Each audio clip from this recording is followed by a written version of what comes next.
2012 সাল Bangladesh premier league BPL এই নামটার সাথে জড়িত ছিল স্বপ্ন, উত্তেজনা আর নতুন সম্ভাবনা। দেশি বিদেশি তারকায় ভরা স্টেডিয়াম, উপচে পড়া দর্শক, মনে হচ্ছিল বাংলাদেশ ক্রিকেট এক নতুন যুগে পা রাখলো।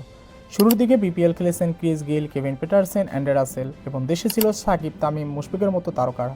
মাঠে ছিল লড়াই, গ্যালারিতে ছিল উন্মাদনা। আর বিপিএল মানেই ছিল কোয়ালিটি ক্রিকেট। কিন্তু সময়ের সাথে সাথে সেই জল্পনা আস্তে আস্তে ফিকে হতে শুরু করে।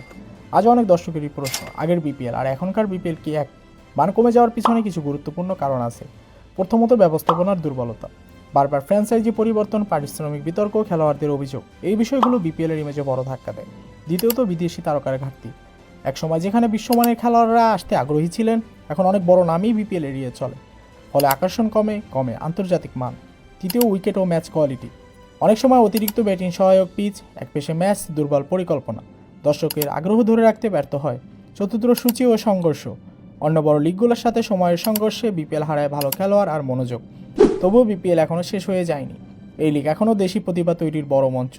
ঠিক পরিকল্পনা, পেশাদার ব্যবস্থাপনা আর সচ্ছলতা ফিরলে বিপিএল আবারও আগের গৌরব ফিরে পেতে পারে। কারণ বিপিএল শুধু একটা টুর্নামেন্ট না, এটা কোটি ক্রিকেট ভক্তের আবেগ। প্রশ্ন একটা, আমরা কি আবারও সেই পুরনো গর্বের বিপিএলকে ফিরিয়ে আনতে পারবো? যদি ভিডিওটি ভালো লেগে থাকে তাহলে অবশ্যই চ্যানেলটিকে সাবস্ক্রাইব করে পাশে থাকবেন। ধন্যবাদ।